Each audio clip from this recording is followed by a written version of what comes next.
Okay, so we are live. So let me just resize the screen here. You need to open up SSH. Yes, let me just 1 second. Okay.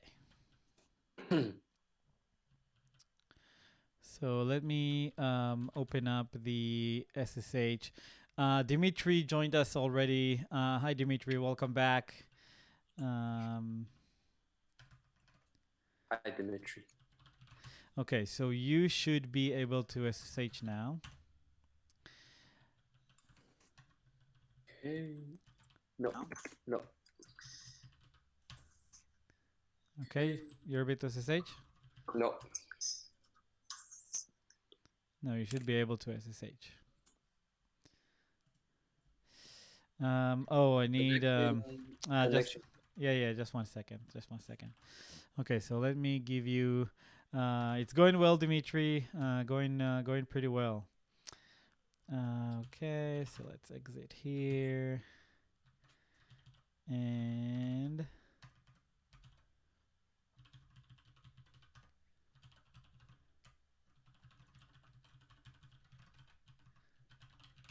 okay, so you should be able to SSH now. Give it a try.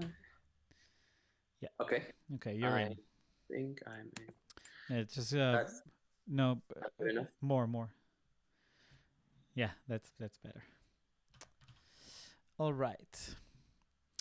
So let's do this.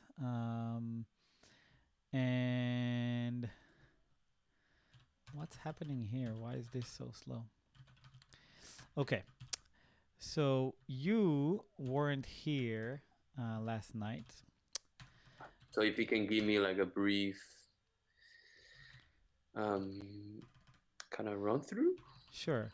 great. So I can follow up on what you did. Sure. So so right now the status, just to kind of give it a summary more than anything, is that the project is broken, right? Why? So because I made a big refactor, and only the login is currently working. Okay.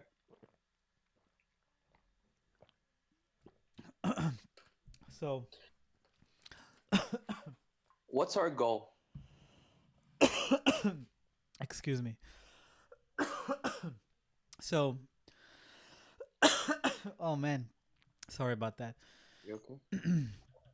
Yeah. So the goal is to have, excuse me for just a second. So the goal is to have a generic client. Okay. So as you can see here, we have a client, and we have a client called Jira here. And if we go to client.go, which basically manages the interaction with interactions with the client, you see there is a new type called interface. Okay.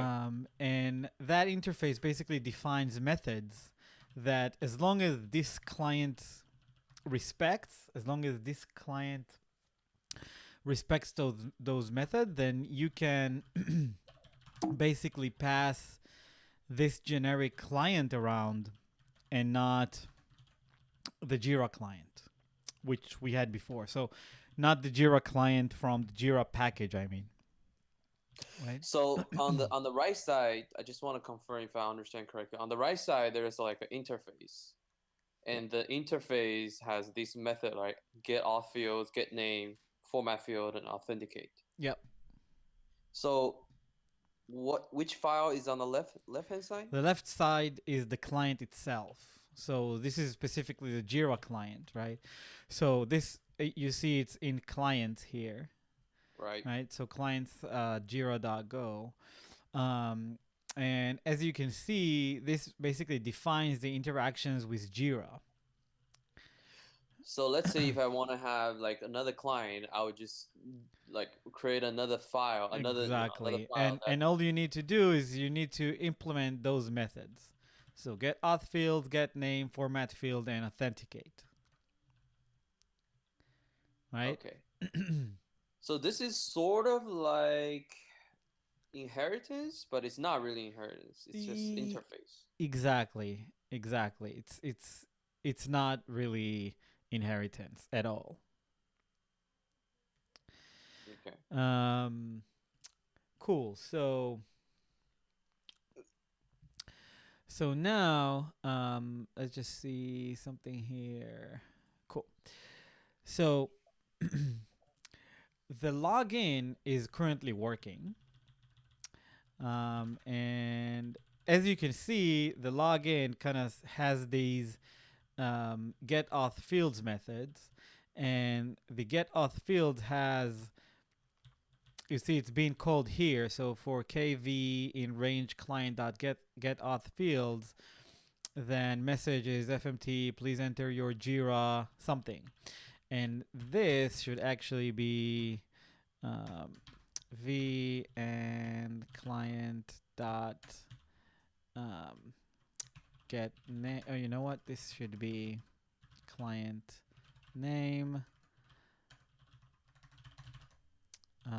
and then this is client name, and then this.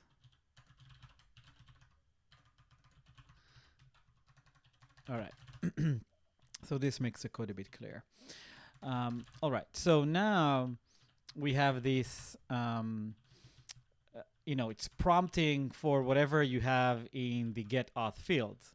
So you see how this client is generic in a way that for Jira, you will need a username, password, a domain, and a project prefix. But for, I don't know, GitHub issues or for Trello, you'll need an API key, right? So then if you have just an API key here, then all the client will ask for is an API key. So any code that we write on the right hand, the Golang.go should be code that's shared among all clients. Yeah, this manages the interaction with the client, but it's calling methods on the client itself. So this is generic. This is the Gong code, but this is specific implementation for Jira. Okay, Right? that makes sense. Okay, cool. So yesterday I've done the logging, and what I want to do now is the start. Okay. So we're gonna have a start, and start is going to accept an issue ID, which is going to be a string, and it's going to return Boolean and an error. All right, so this is start, and now, okay, so before we actually go through with that,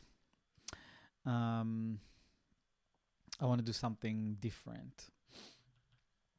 So let me think what I want to do here. You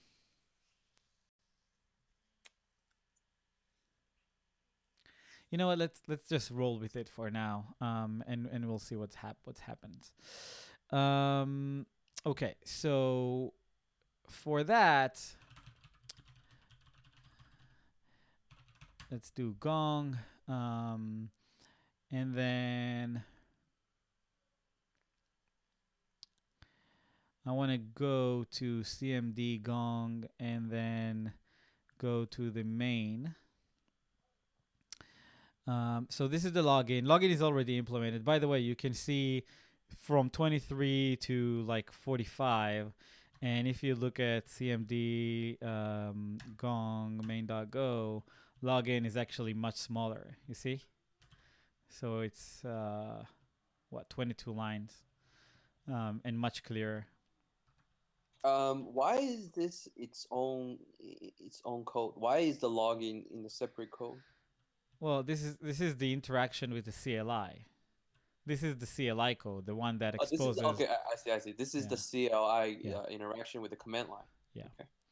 Okay, so here, let's see. This will still be needed, and then here we'll have a branch name, and then okay, so we can do that. All right. So now we'll have a command here, and we can copy this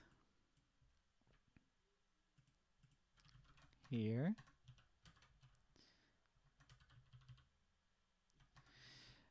So we have this, and now this is the issue ID. But from this point on, this is wrong. So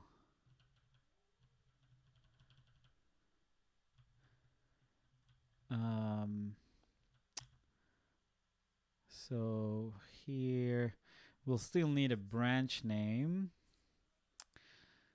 Okay, so actually, maybe the start should return a branch name, which is a string, and an error. Right? Yep. So in that case, we won't need a lot of this. So let's do this. So branch name, cool. So now we'll have func start here, which is going to accept a client, which is a type of client.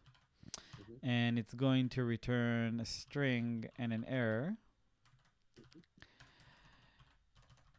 But the main interaction here, and actually this needs to accept an issue ID, which is a string as well. Right, so then we have a new client, we have a login.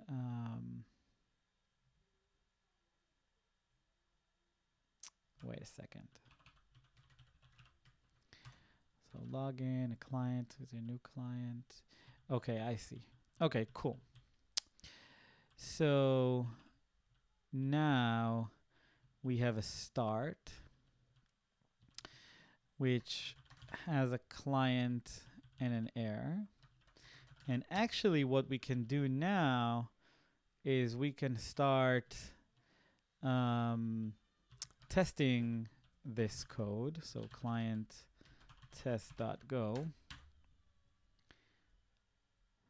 and go test class, and this is package gong test client, and then test client start issue, and then we do this.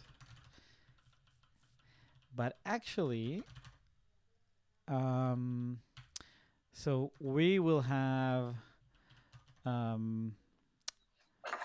struct, which is going to be a fake client, and this struct is going to have a method of fake client of get auth fields, which is going to return a map of string and bool.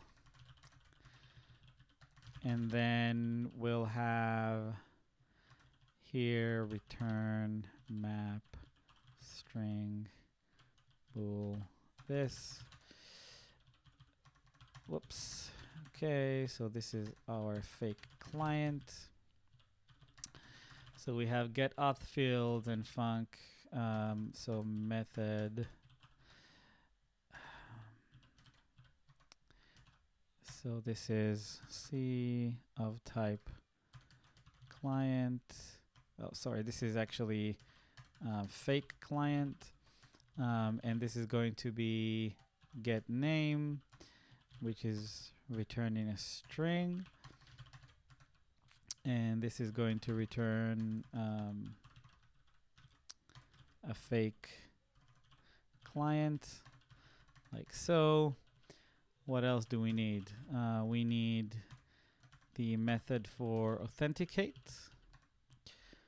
So we can have that here, authenticate. And authenticate accepts fields, which is a map of string and boolean. And this returns a boolean. So here we can return false. And what else? So now we have a start, which accepts an issue ID, which is a string. And this is actually a part of fake client. And it has a start. And this returns a string and an error. And I keep making the same mistake. This is error. Okay, so start. Cool. And now what we can do is we can pass that client around for testing and test our interactions. Can I ask a question here? Sure. What is the map data structure? Something I just never seen. This is a hash in Ruby. Oh, this is the hash. Yeah. So, but a struct is also like a hash, right? A struct is like a class, so to speak. It's an object. Okay. And the map is a like a hash struct, like a key value structure. Exactly. Another question here is like I asked this a couple times and I think we never got to answering it. You know how in the testing suite you have import dot go package dot in check dot v1, and then you have testing. I'm still like confused, like how this imported packages, like how are you using those two things? The one is like you said using dot give you like namespace that you can call directly in this file, right? Mm-hmm. For example, which one are you referring to? Like for example, I don't even know what anything code below import, which one is using code in the check.v1 and which methods are using testing. Like how would you even know from reading the code? I don't even know. Like for example, I'm just trying to read this code and understand. Yeah, here is testing. Okay, so this is from testing, sure. And check is not being used yet.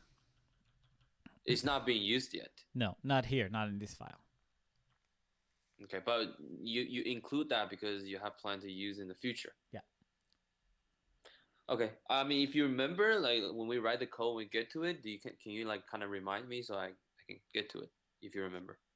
No, what's your question? When you get to use some method in check.v1, yeah, I will let you know. Yes. Thank you.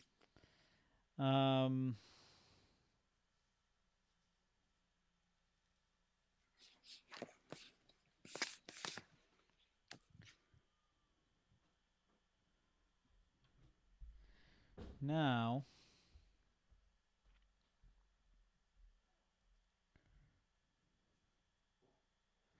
okay.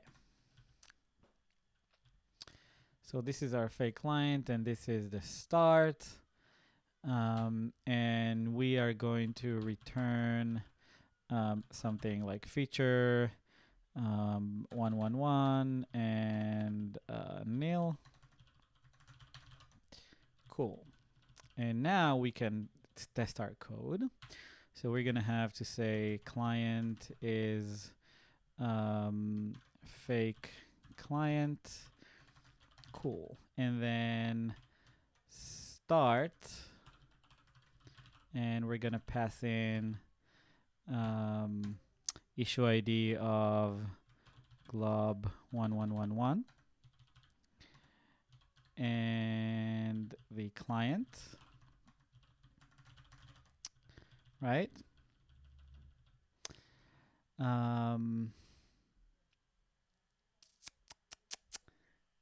And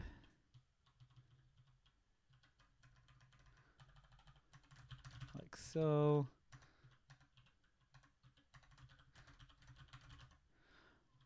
And then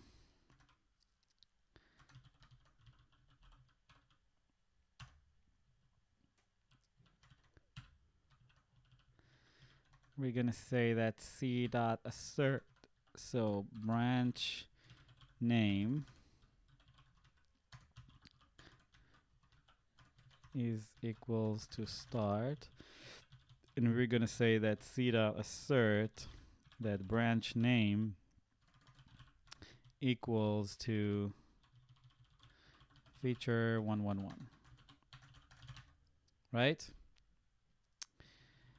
And here we can do font.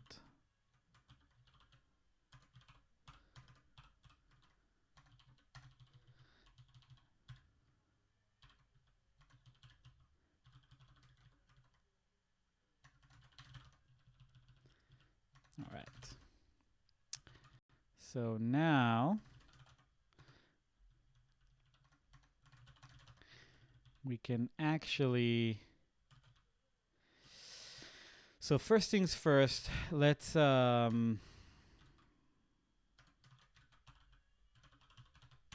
remove all of our tests that are not new. So rm-f issue details test and login test, and slugger test is still valid. All right, so we have a duplicate package declaration. All right, so now here, so let's remove this. And then go test errors. So errors in client Jira. So let's go here and client.go. Errors is not being used. So test. Okay. Jira client not implemented. Missing start method. Oh, so Jira client needs a start. So we can have a start, which will accept an issue ID, which is a string, and returns a string and an error. And then return this and nil, because we don't really need this right now. Now what's going on?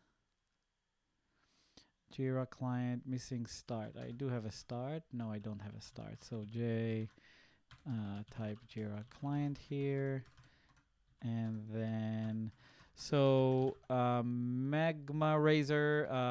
I am working on Gong, which is a project I've been working on for a few days now. All right, so now this is FMT. So test. What else? Fake client does not implement client. Authenticate map string. Map string. So authenticate here accepts map string of string. So go test. And now cannot use. So what's missing? Does not implement client. Missing format field. All right. So so meth f, which is a fake client, and format field. So format field receives field name string and value string, and returns a string. So we can return this. Go test. Okay, so client.go, line 24, line 38, client.go, line 24. Okay, so return this and nil, which is going to fail our test.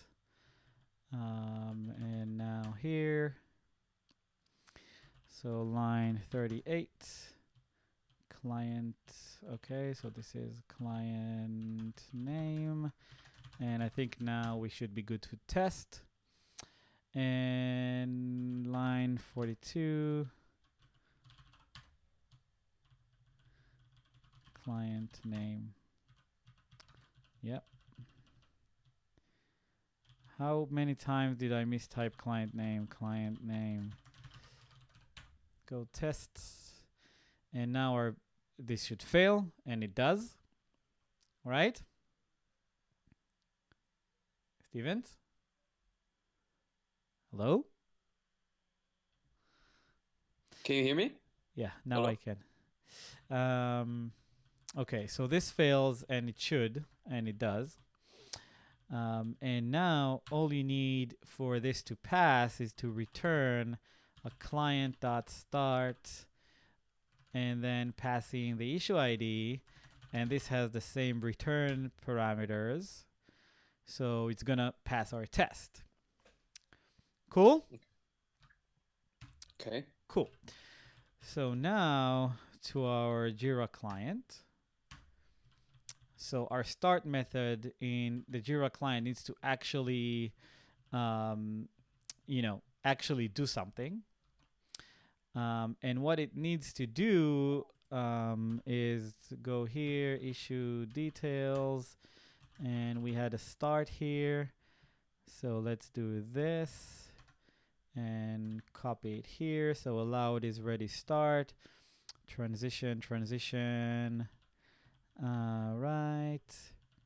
So next transition. So this is j dot client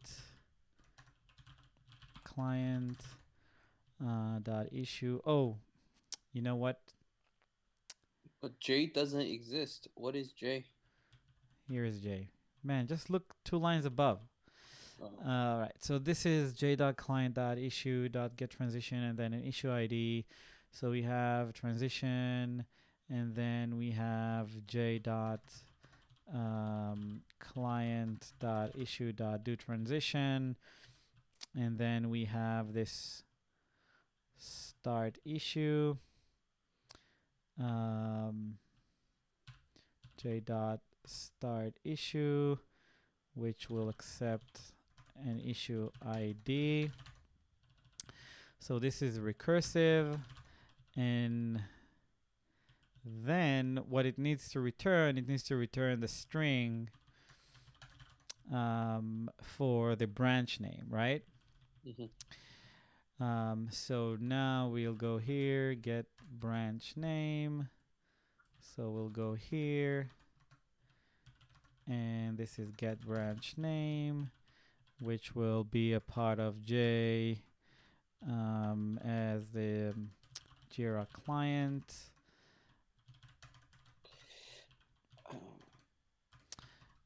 Question. Then, yep.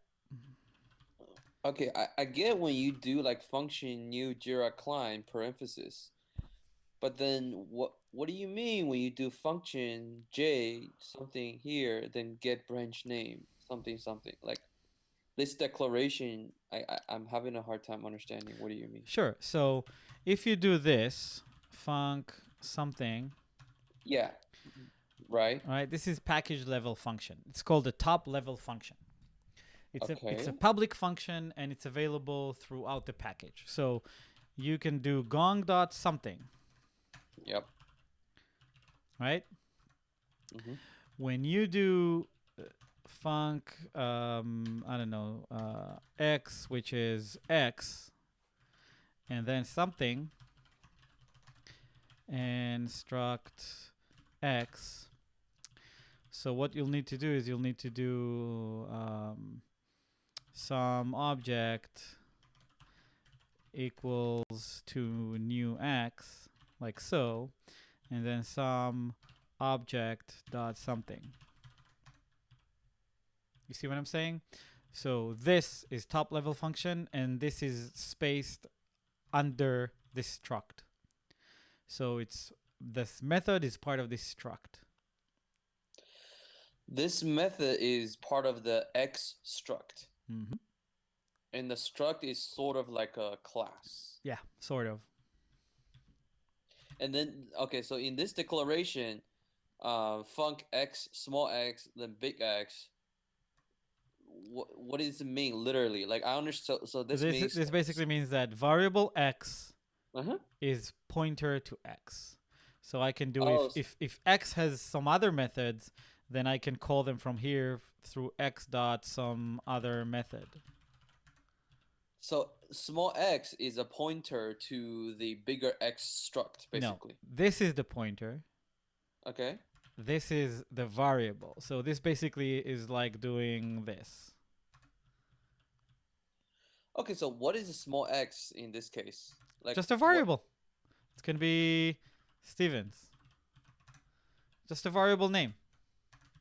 So okay, so are we saying that Stevens is a point is like Is a uh variable name. is an instance of a No, big it's a X? variable name, and the variable is a pointer to X. Yes. It's like doing in Ruby. It's doing like X equals new some class. No, it's like in Ruby. It's different. It's some class dot new. Okay, so okay, I'm getting half of it, right? So this This means that this is it. I'm declaring small x is a variable, but this variable is it's it's an x. It's actually a big X. Why are you so confused by this? It's this. It's literally this code in Ruby. So this is Yeah. Ruby, Okay. Okay. and then in Golang, it's this. Right. So it means that x is an instance. Small x is an instance of a big X. It's a pointer to a big X. Yes. Right. In Ruby, it would be an instance of the big X class. In Golang, small x is a pointer to the big X. It points to the big X, right? It accesses the big X, right? Yes. So small x will have all the available methods of the big X, correct? Yes. Yes or no? Yes. Hey, Kev Burns Jr., how are you, man? Okay. All right. So this is this. So Jira client. And now we have a get branch name, which is accept. So actually, start needs to accept an issue type as well, which is a string. And then here, this is start. So stars needs to accept an issue type, which is a string. And then Kev Burns, your app exploded. Oh no, man. What happened? Issue type, issue ID, and then this is issue type, issue ID. And now in our test, we'll go client test.go and start issue type and issue ID, and then this is feature 111, and then here we'll have this, and then issue type, issue ID, and let's go test. Okay, not enough arguments to return. Have error, one string and error. Okay, start issue. Okay, I see. Okay, so now we go to Jira.go and return this and the error, and then return this and nil, just for the sake of test passing. Jira.go line 21. Okay, so this is j.client.issue.get, and then slugify title, which is a part of Gong. So here we'll have Gong, and then slugify title. Okay, test. Map read write contention, head to rep map access in mutex. Okay, Not pretty, but it's fixed. Okay, that sometimes is good. Okay, so oh, I see. So Gong is here. So this go test. So this is part of Slugify title. Go test. Okay, so let's return this for now. Remove this. And j.start issue undefined. Start issue.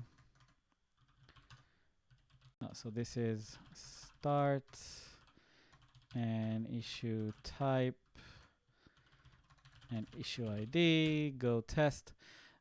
So Magma Razor, you're asking if we are software engineers. The answer to that is yes.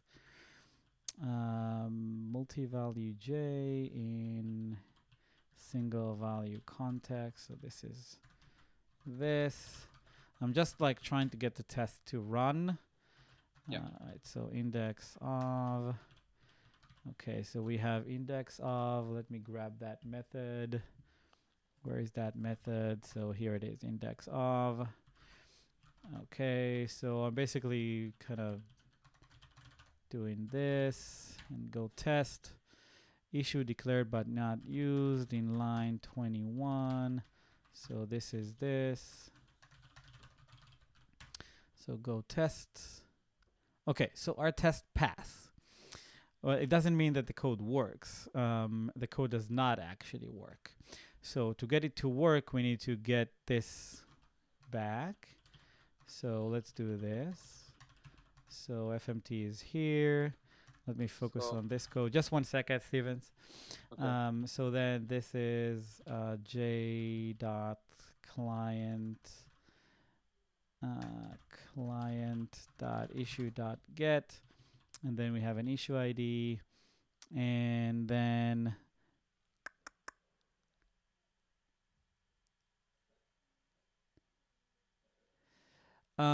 so if you can't keep up, Magma Razor is saying on the live edu chat that he can't keep up, and this is a common thing with following me coding, and you can ask Stevens that.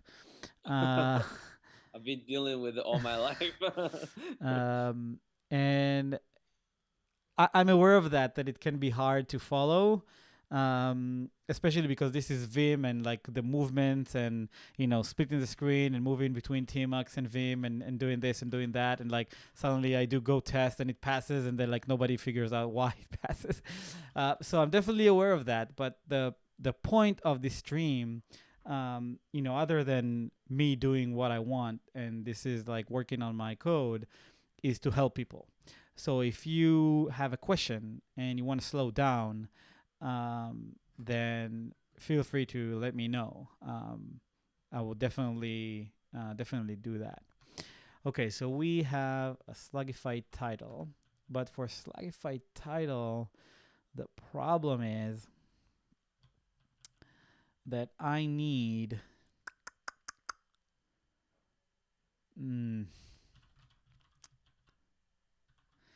that's the problem now. Slugger is part of Gong, and Gong is using Jira API, but I can't do a cyclic import back to Gong to get the Slugify title to work. I don't understand what the problem is here. So this package is Jira API, and this package is Gong. Now this package here is part of this package. You see what I'm saying? Okay. And so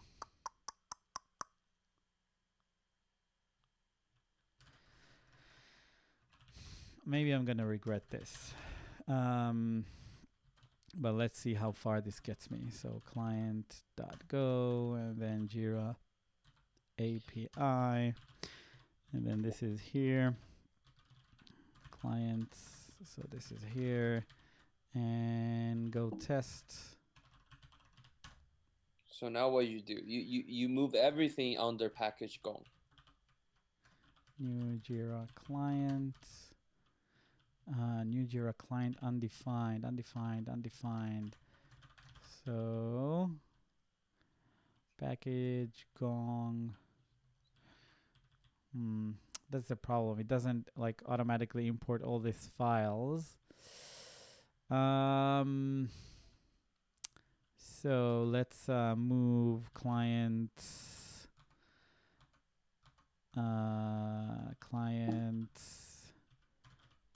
Jira to here and go test this. Okay, so index of redeclared in this block. So now we already have index block somewhere. Index of, so we have it in issue details. We don't really need issue details. Okay, so now we only have one, and go test. And now our test pass. And again, this doesn't mean that the code is working because we're testing the interaction, but we're not testing our client. I have a question. So yeah, go. J.client. So this is like a follow-up. Like, when do you use the struct level declaration, and when do you use like the top level declaration? Now that I know there's two type of declaration, but how do you know when to use what? So how do you make that decision? So index of I will probably need a lot all through my app, but start is a part of the Jira. It's clearly the Jira client. So it's like, think about it. It's like, when do you use global methods and when do you use class methods? It's not different. Just because it's Go, it's not different. So it's more like the struct level is more like instance method, and then the global one is more like the class method. Exactly. So Ah, just because it's Go, it doesn't mean that it's like a different concept. So got it. okay, so now Okay. so here's the problem now. Now the problem is that we need to call authenticate, which is not what we want. We don't want to call authenticate every single time. We want to, so let's look here at client.go. So we have authenticate and we have load. And we have a new client here, which is going to return a Jira client. And we need a new method to func new authenticated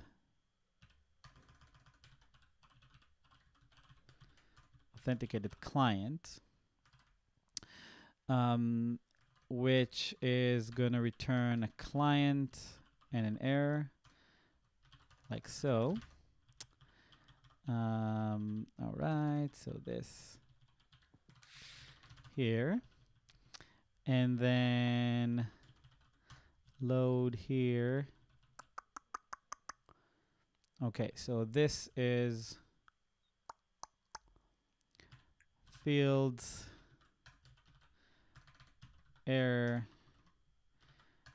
is equal to load, and then client equals to new client, and we pass in a field as the, what are we doing, client.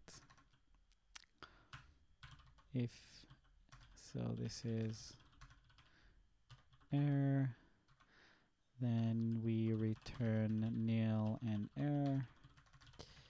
So otherwise client is new client, and so client and error, and then again error, and same thing here. Okay, so then this is this. And now we need to call authenticate. So client.authenticate, and authenticate is going to return right, so client.authenticate. So client authenticate returns a boolean, and then this is authenticated. So authenticated equals to this client authenticate fields, and then if authenticated, then return the client and nil, otherwise return nil and error. And errors dot new could not load authenticated client. Okay? So go test here. Field. So line 40. 40 here. So this is fields. Go test. Okay, so our tests are passing.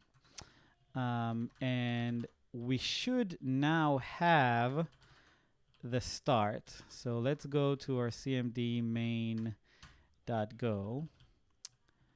here. And let's bring the start back. So we'll do here and then here. All right, and then this is our start. So I'm gonna copy it. And you'll see how much simpler it is now. So start, and then this is the feature type. And all of this is going, this is going, this is going, right? And let's do this and split the screen here. And let's go to Jira, no, maybe to our client.go. And we have a start, which returns a string and an error, right? Yep. So, and then we have the issue ID. So we have the branch name and error equals to client. So gong.start, and we have the client, we have the issue ID, and we have the branch type. So let's do this. So var branch type is string. All right. I always do a semicolon because I think I'm printing JavaScript here. Okay, so then error, then print, so color dot red, problem with starting the issue. And let's go to test. Let's make sure our tests are still running. CMD gong, and then build. Whoops, that's not what I wanted. So go build. Syntax error. Line 80.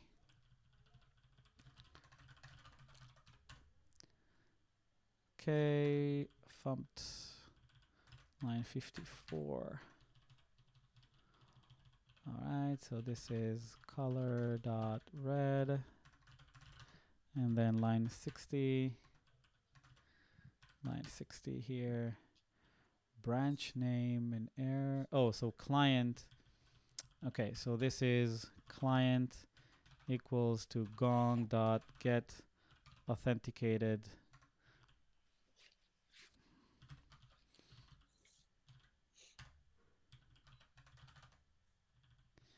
So new client. Oh, it's new authenticated client. So gong new authenticated client. And then this returns a client and an error. So same here.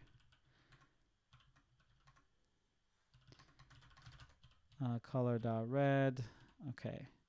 Build exec. So here we need OS exec. And line 82, we still have a font. So this is gong dot, so color dot green.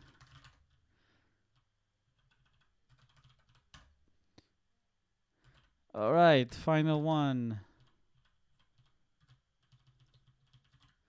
Color dot red. Not a final one. Color dot red, and this is error dot error. And then build. Okay, so now I am already logged in.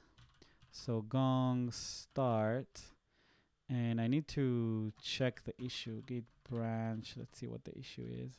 So this is the issue name. Right. So first, what I want to do is I want to remove that git branch -d.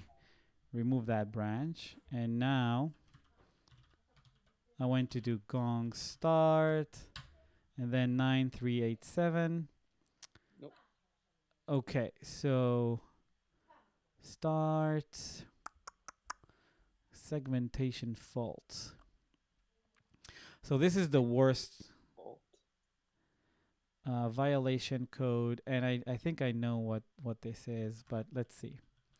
So gong start jira.go. Dude, like how are you reading this thing? Like this doesn't give you any line number or anything. So this one's here, transitions, and then j.client.issue, invalid memory address or nil pointer reference. But how do you know where to go when you get to this? No, That's my question. it's written here. Where? Here. Oh, okay. Jira.go 39. My bad. So this basically means that the client is nil. And so the login failed. Oh, no. so authenticate. And then this means that this here didn't get passed on. Nil. Because it returned an error. No. The thing is, I'm not seeing an error on this line. But what it means is that the client, and what I can try is to do this as a client. So it may be that client is like so. How does that make any difference? Well, it's a private versus public, but I don't know if that's the issue. It most likely is not. So this small letter is private and capitalized is public. Yes. So this is this, and let's build and start. It's likely gonna blow up again. So 39. So transitions. So here's what I think. I think font dot print line j dot client. I want to inspect this. And because I'm afraid this is gonna type my password, then let me do it off the screen for just a second. Okay, so let's go cd go path src github.com cancel dev gong cmd gong, and that build and start. Okay, so let's see what we have here. So it blew up again. Yeah, it's not really printing. Um,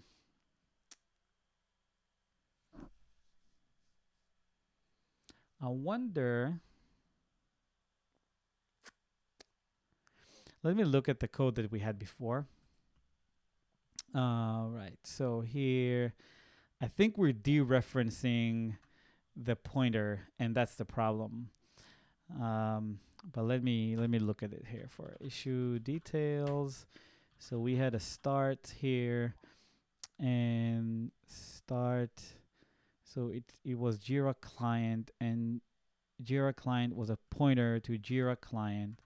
So what I'm thinking is that we're not dereferencing here.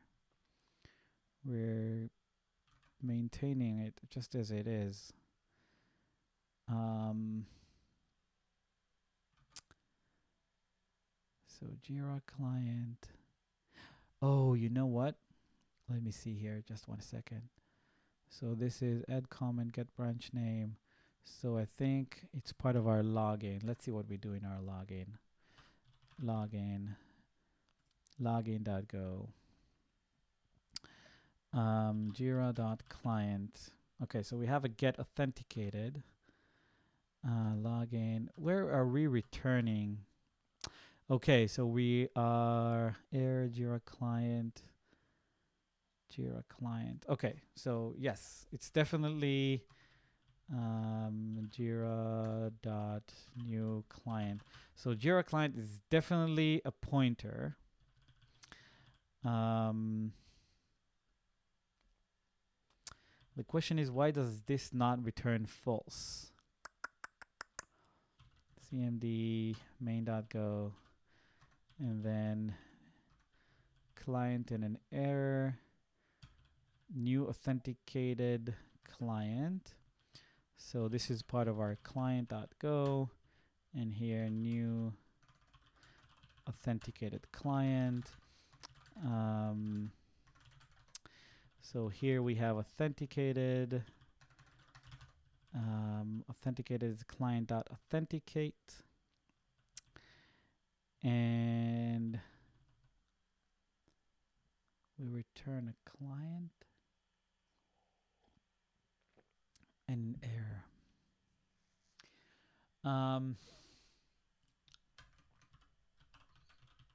What did I'm a bit confused here. What do you So say? what is it saying? It's saying that we have a nil pointer in segmentation violation. You see invalid memory address of nil pointer dereference. What does that mean? Well, just read it. So Okay.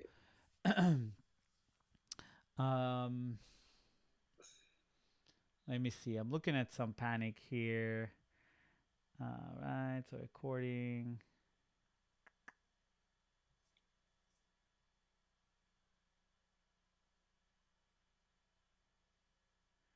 Yeah, that's what I'm. So this means that our client is nil and we're still accessing it. Like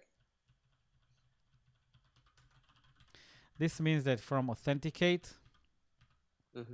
we are still Jira.go authenticate.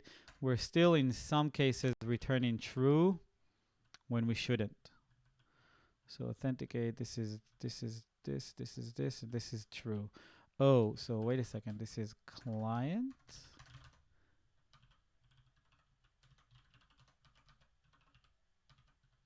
Didn't I change it to all cap?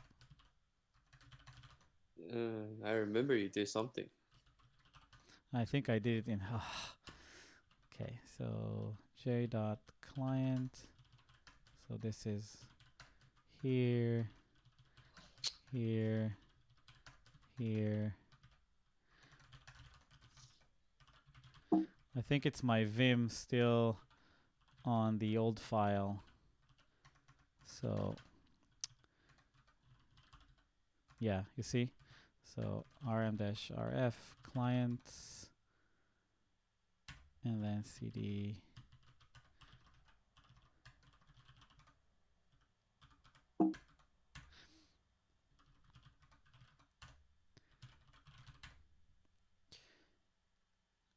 Okay, so now start. No, we're still getting the same issue. So Jira client start. Oh, think this is the issue. So client, so cmd main.go, so start. No, gong.start client. So client is nil. So new authenticated client, client.go, new authenticated client. So this returns a client. So this should actually return this. My God. Authenticated client. So client.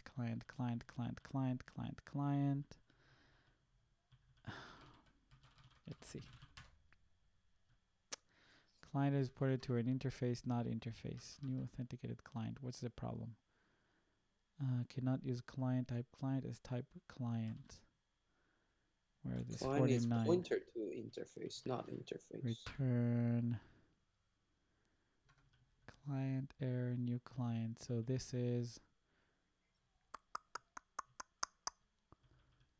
new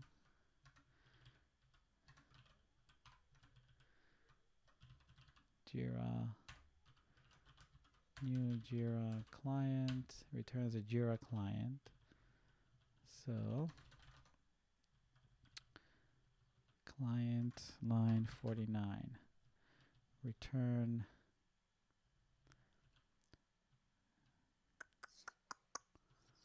client.authenticate. Okay, so Jira authenticate.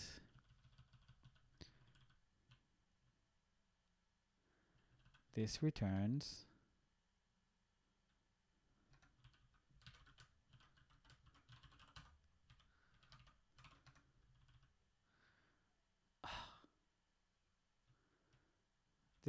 a pointer.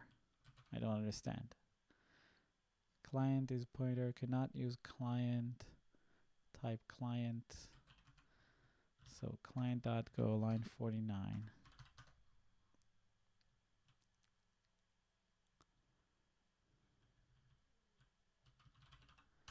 Client.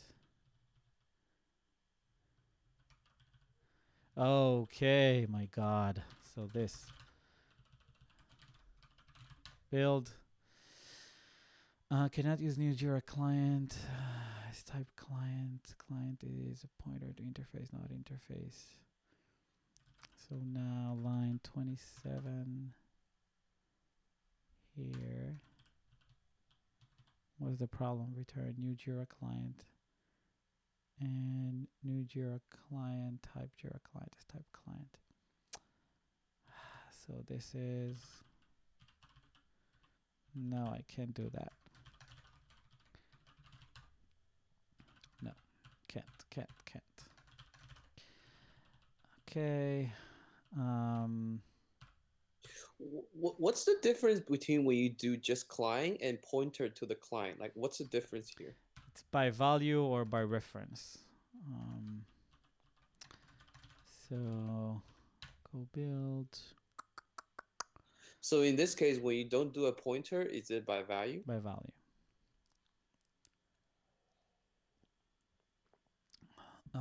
So we still have the same issue here.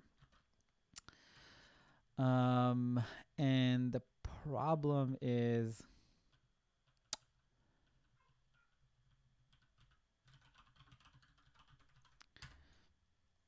so authenticate and then client. So client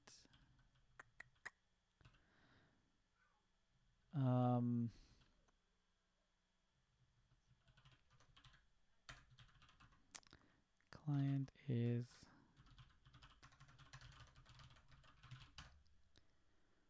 cannot use client is type client in assignment.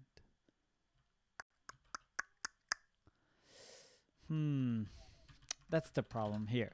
So the problem is, and I don't know how I'm gonna get over it yet, but the problem is that I need to somewhere load the Jira client, which is the Jira API client, into our client. At some point, I need to do that. And what I attempted to do is to do it here. So here, where is the Jira client is the API client? Yeah, Jira client is the API client. So And then it failed? yeah, it fails. It fails because the pointer is nil. So when I do here j.client.issue, then client here is nil. But why? Well, it's nil because this is not doing the right thing, because it's doing it on the object, but then I don't have access to that object. And the problem is that I cannot return an interface from a function. I can only return struct. So a function can only accept interface, but it cannot return interface. So in this case, you're attempting to return an interface? What I'm attempting to do is to overload my reference to Jira client with the API client. That's what I'm trying to do. And it's getting it's getting complicated because all of these are references by value, and what I need is the reference by by the pointer and not by the value. So Can I ask a quick question here while you're at it? Here, J equals to Jira client. The end in front of that, what does that mean? this is the pointer. So what is the difference between this pointer and the star pointer? The star pointer is the reference, and this is creating the reference.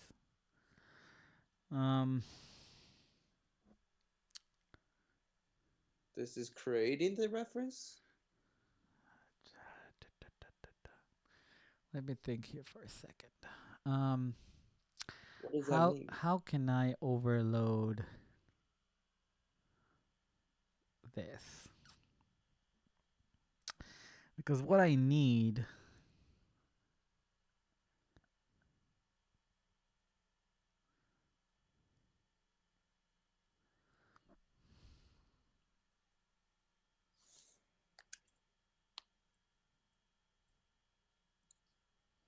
you know what I can do? I can do this. So authenticate.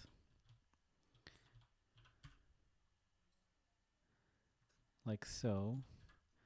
And then this will accept the Jira client as the parameter. And then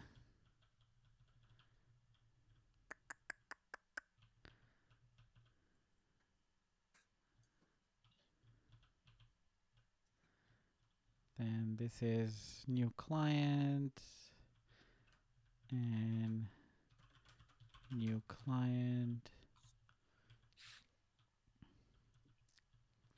So then this is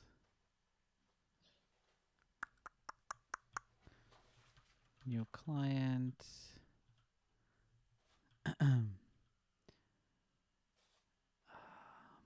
Okay.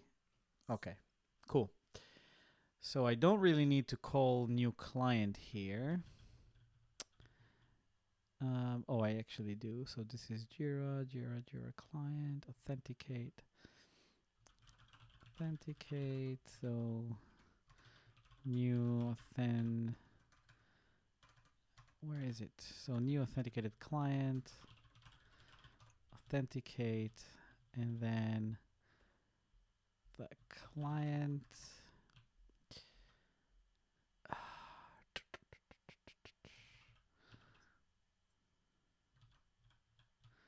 So this is authenticate Jira. Nah. Man, no, this is not good. But um, how can I do this? My God. Um, do you understand what I'm trying to accomplish? No. I mean, I really want you to explain though. So what I'm trying to accomplish is I have the authenticated client at hand, right? Which is basically loading, and then what I want is from that moment on to have a reference to the API client, so the rest of the communication can be with the API client. And this is not really working for me because what's happening is that I'm trying to dereference the pointer. Well, you know, for me, the blocker is really I don't understand the difference between the creating like the two different type of pointer. So that's why I don't understand that block of code what you were trying to do. So this is Ruby, x.rb, right? So when you have x equals some class dot new, and you have def some function, and that function accepts some class, right? This function is a function within a Well, class or just doesn't matter. It doesn't okay. matter.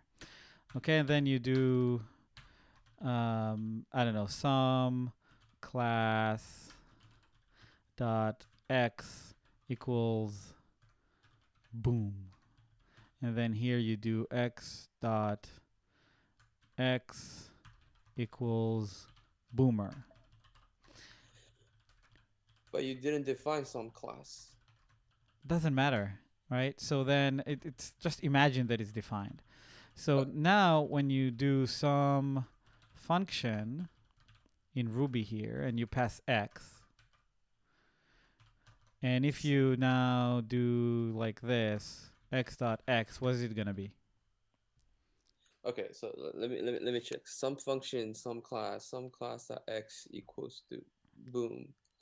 X equals to some class dot new x dot x equals to boomer some function x. So x dot but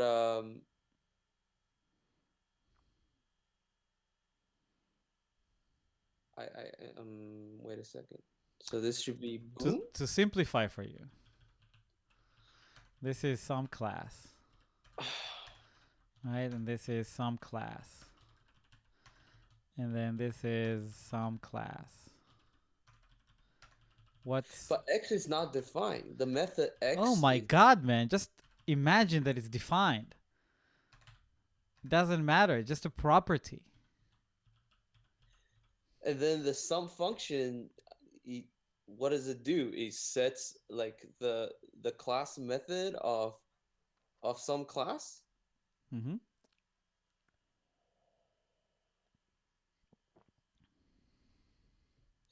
Like some function, some class. So some class is that like an instance variable or is it a class?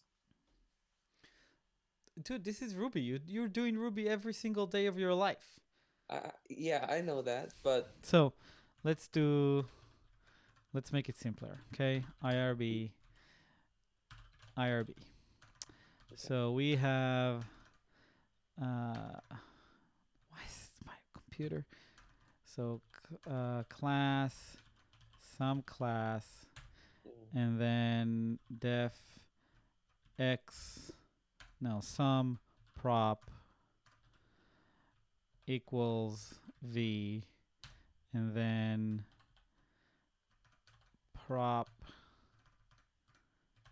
prop equals v, and then you're gonna do def some prop and return prop. Okay.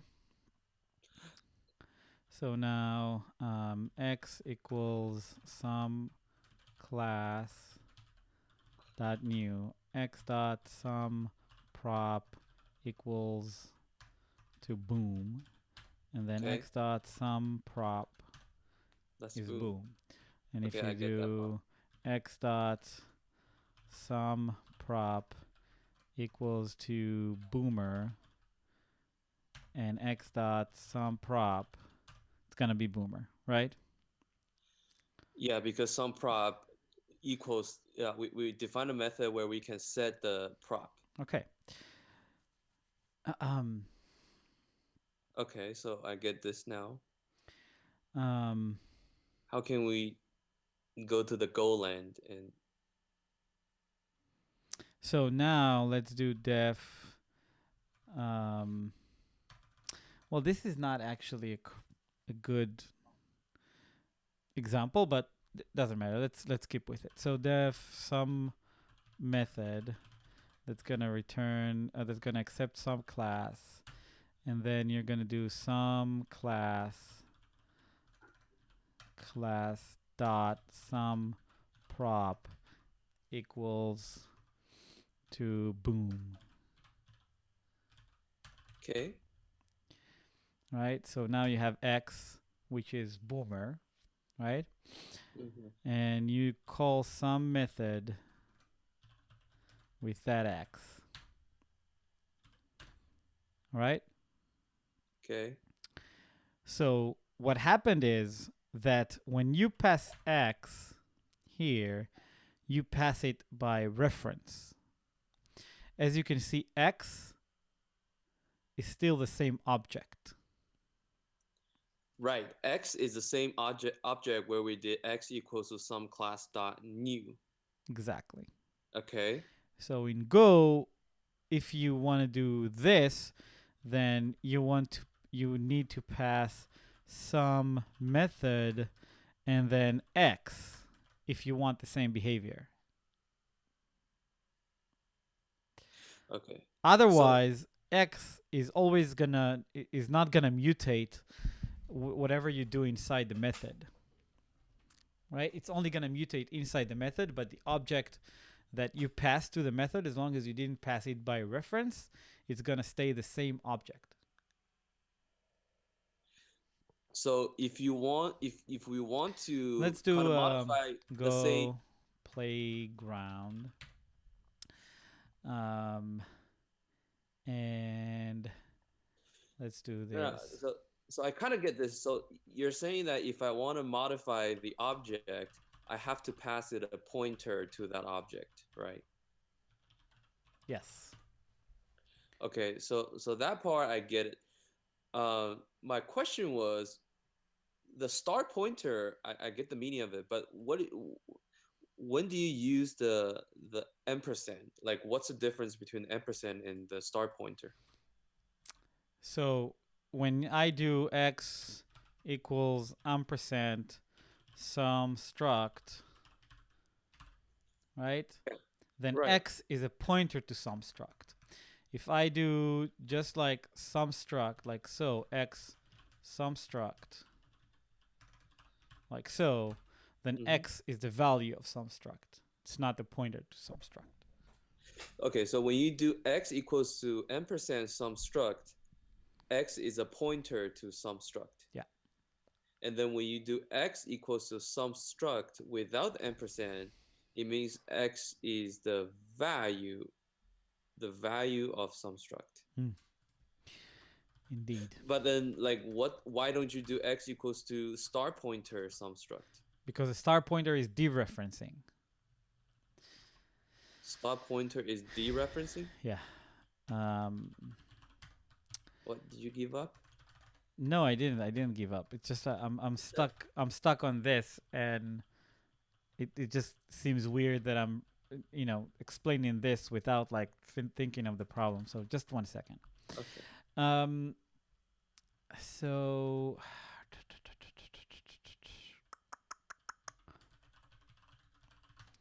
let's look at the authenticate again. So authenticate, and then new client returns a new Jira. So that's the problem here. Now here I need to pass a reference to a client. And this will not let me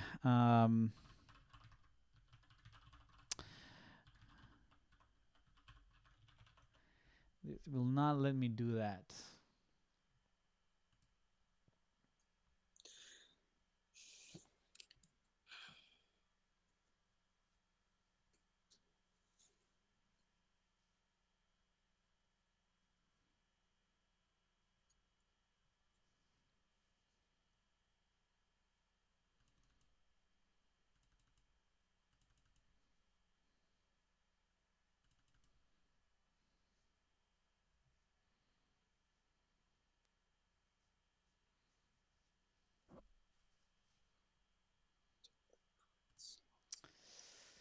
Um,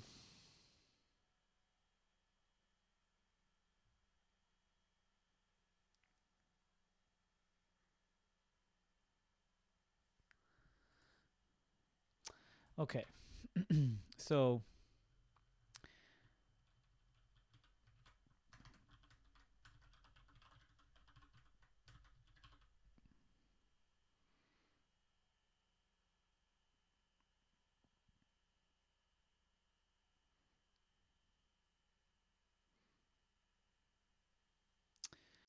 um, so new authenticated client, and then we have the client dot authenticate, and now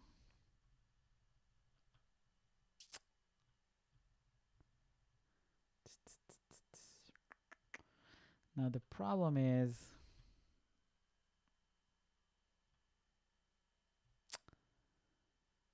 the client does not hold a reference to the fields. That's problem number one.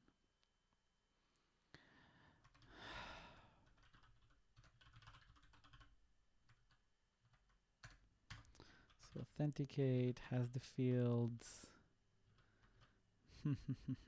Okay.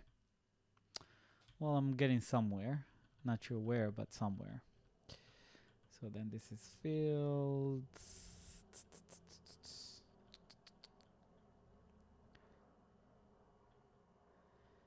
Okay.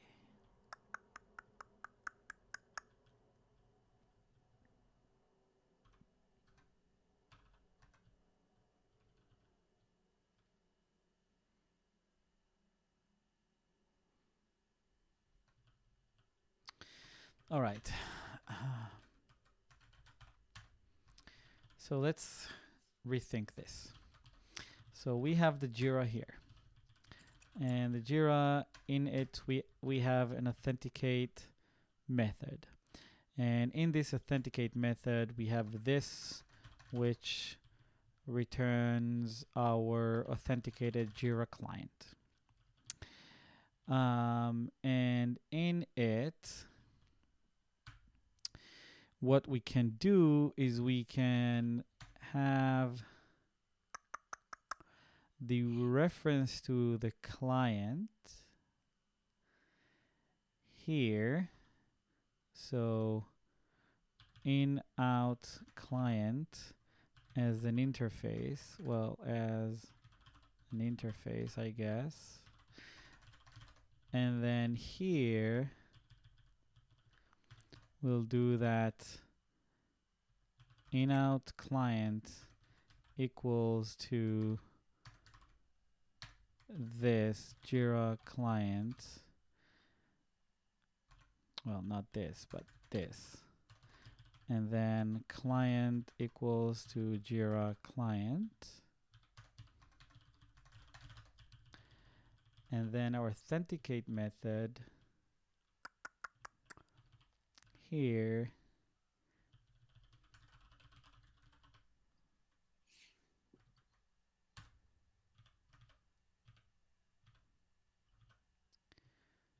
so this is this client dot.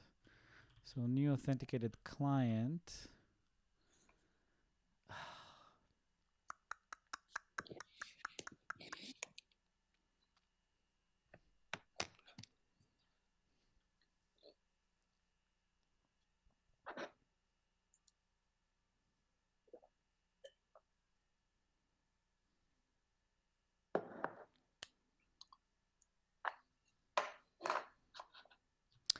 Okay.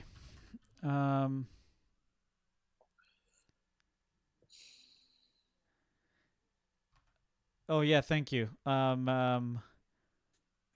Hathvi from Twitch. I've been on a streak today with mistyping client. This is my fourth time. All right, so new authenticated client, and thank you for that catch. Unfortunately, this typo is all over. I'll fix it in a minute.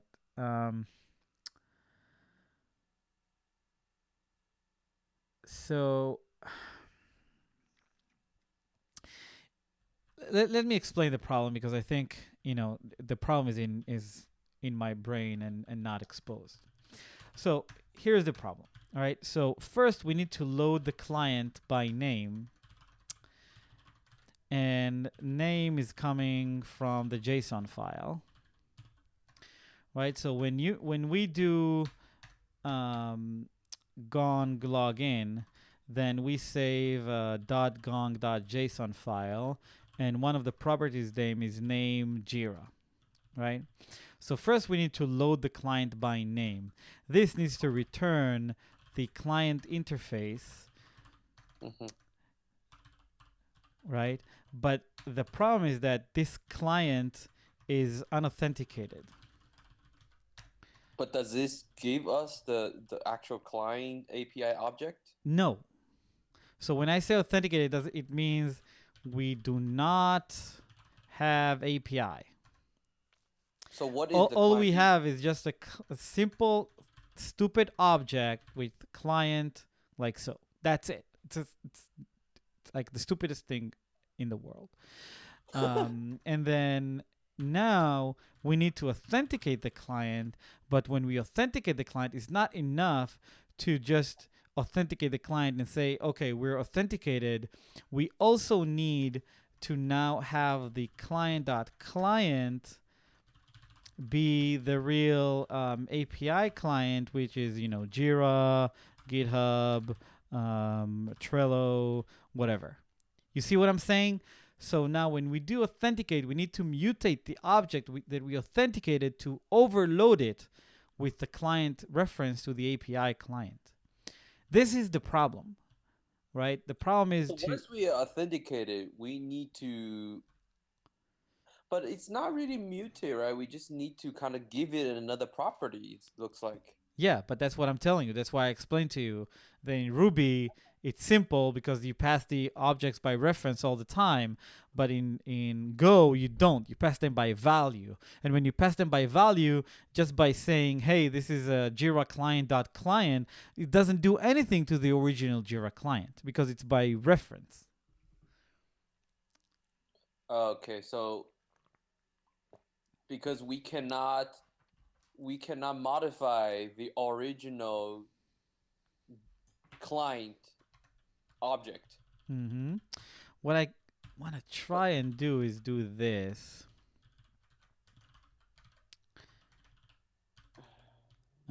So this is Jira client. I don't know, but let's see.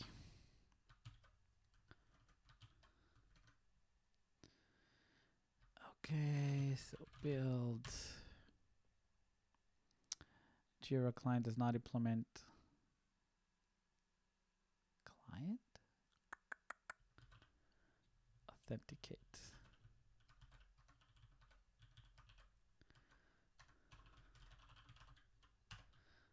Authenticate.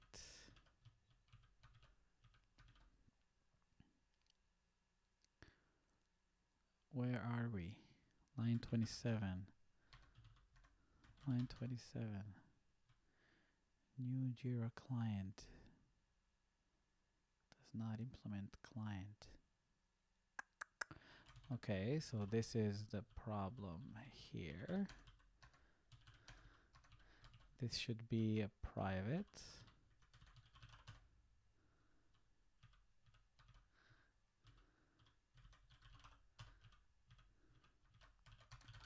The small screen is kind of driving me a bit crazy.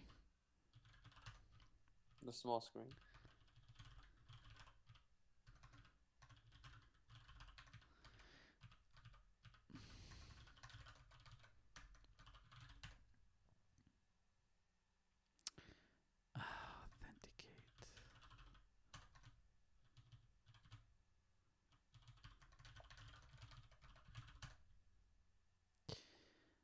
J.client.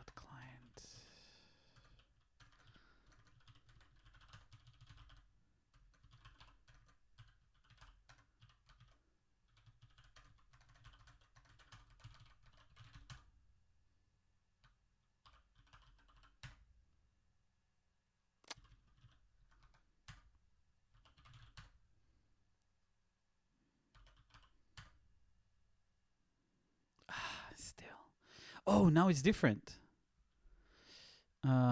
Index out of range. Jira.go line 40. Oh, so Transitions. Okay. So no. the this is overload. this is work? not a, yeah, the overload worked.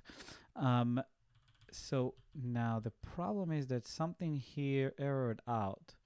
Yeah, like you It didn't. might not work because it might not have, you know.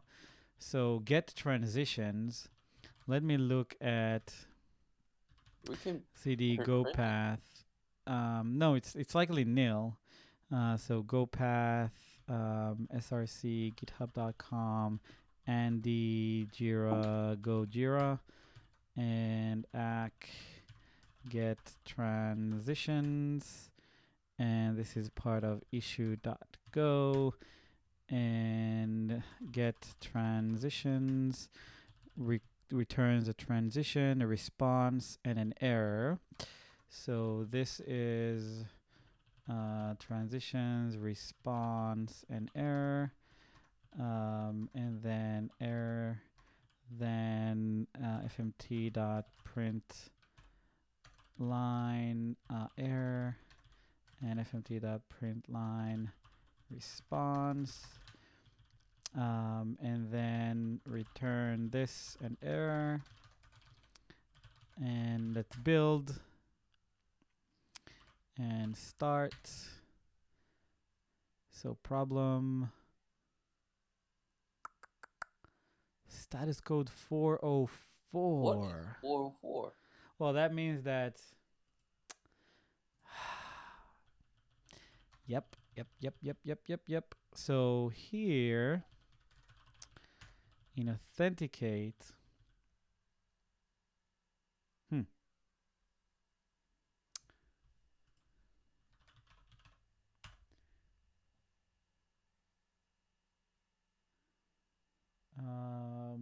domain. Let's see here.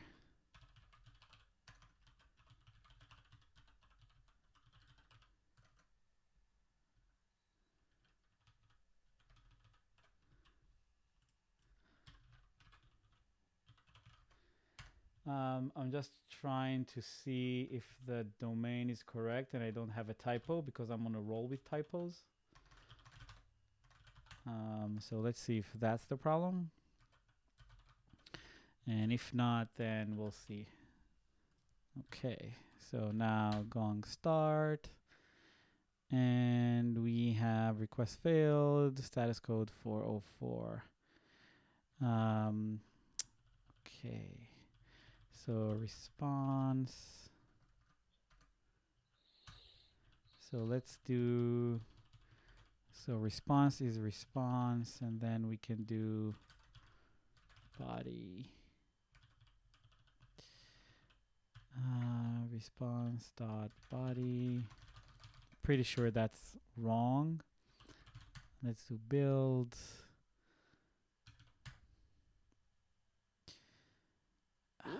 It didn't print out anything. So j.client return false.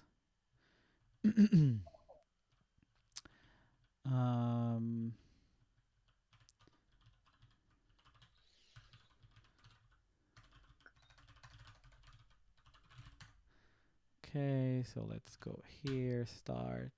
So true. So that means that we are getting something. Issue ID. So I think it's the issue ID. Start. So I think the issue ID is we're getting nil here. Dot print line, and then issue ID. So I'm pretty sure that's the problem. So that's why we're getting a 404. So Gong start. Yes. So issue ID is feature, and that's wrong. So CMD main start, and then yeah, it's branch type, and then issue ID. Oh, okay. So let's see. So this is looking promising. So start. Yes. Okay. Oh, boom. No. Exit status. So transitions are not working correctly. But the overload worked. The overload worked, yes. So how did you make it work? Can you go back? So I was. You just did that. Yeah, I just Look did what that. you did. Yeah, and because I'm getting the reference here, and that's all I need. But 1 second here. So we have the start, and we have the issue ID. So why is it? Okay.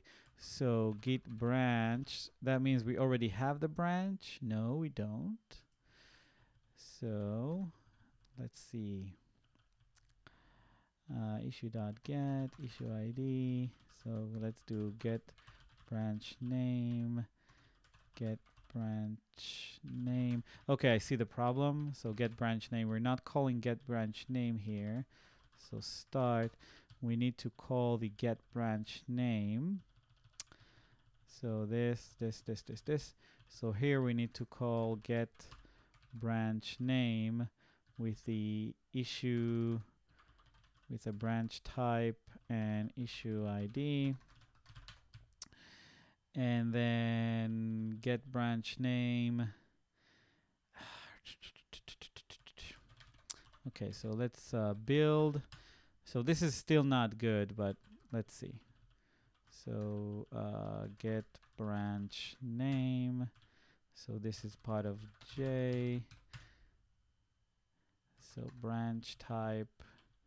This is issue type. And build. And now start. Boom. Blew up. Something else. Invalid memory address, pointer reference. So we still Jira.go line 23. Line 23, Slugify title, issue dot fields dot summary. What? So this means that issue is nil. Okay. So issue ID here.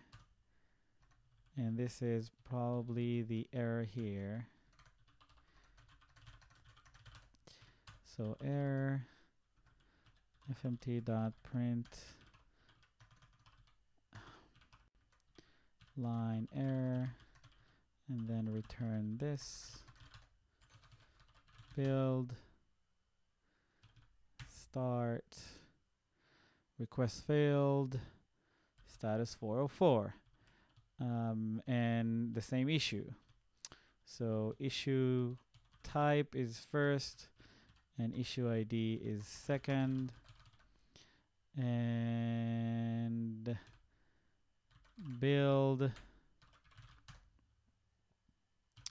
and start. Woo!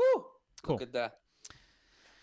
Awesome. So now we do this. So get branch name returns a string and an error.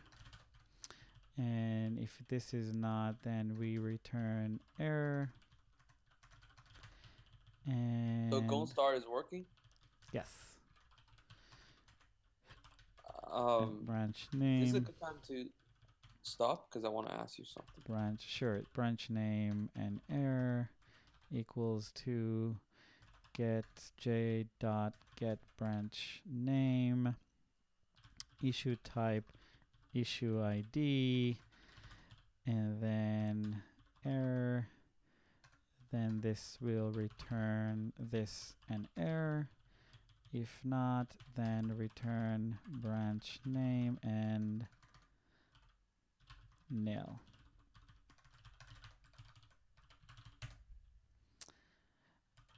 Jira.go line 20. Come on, how many times will I do this mistake? All right, so now let's so client.go, and then this is new authenticated. So this is new authenticated client. Oh, I almost typed it wrong again. So new authenticated client, then cmd main.go, new authenticated client, build, not enough argument, so jira.go line 28, return nil, build, start. Okay, cool. So now we can check this out. So rm-f Jira. So rm-fx.rb, and then git add client, git add issue, git add client, git add cmd, login test,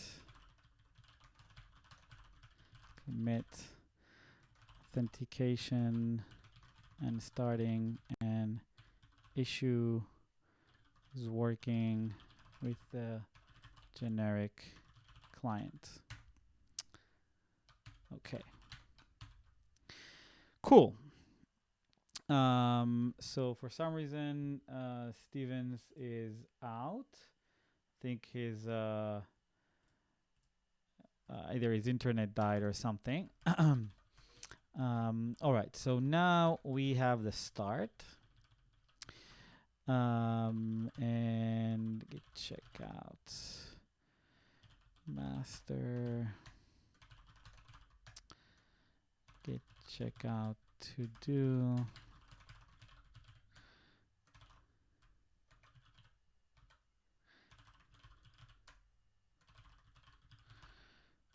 feature, huge, merge,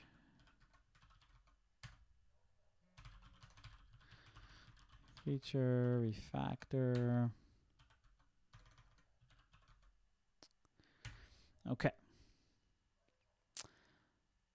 Cool. So now we have the start working, cmd gong main.go, and actually there is more to it because we also have the way to load the authenticated client from the JSON file and more good stuff like that. So we can bump this to 1.1. Okay.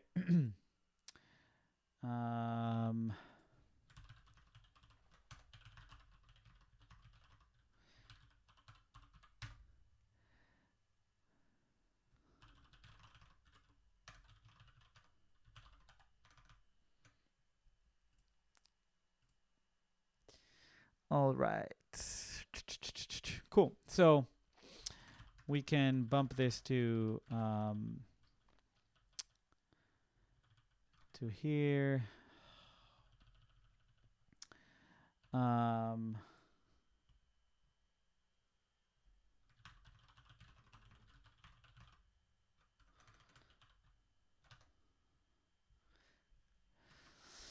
right.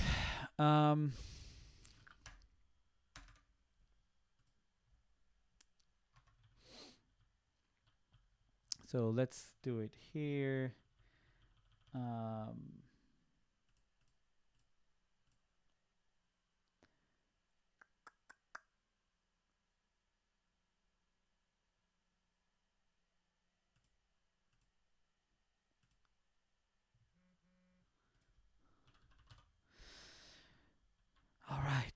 So now we have the start, and we have the login.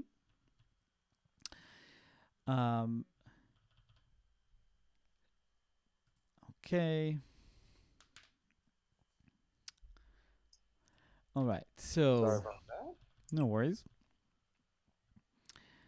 So now we have the start and the login with the new. So it's working. Yeah. Can we stop for questions? Yes. No, seriously, like clean up the code. I have a question that might take you 10 minutes to answer. Yeah. Okay. Okay, so I think People in the chat room as well. This is the time for questions. So feel free to ask questions. I think this is a valuable question, not just for me, but for education purpose, also maybe for people in the chat room, is All right. that what is the difference between the star reference and the ampersand? Right? I think there's no difference. It's just the different ways of referencing to them. One is when you declare them, and the second is when you pass them around. No, please, like go a little bit deeper than this, because this is the part. I think this is a core part of Go language that anybody wants to learn, like, it needs to understand anyway.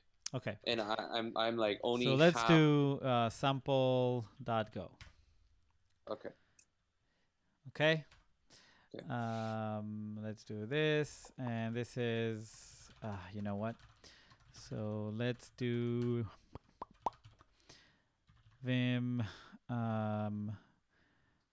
So cd cmd gong and vim sample.go. So this is gonna be package main. And then let's have a struct struct sample. Okay. And then this struct is gonna have a method called getName. Or you know what? Let's do this. So this has a name, which is a string. Okay. Okay. And then it's gonna have a method, which is going to be s sample and get name, and then get name, and this is going to return a string. In the meantime, Omni 2781 on Twitch is asking a question. What can you say about using an IDE?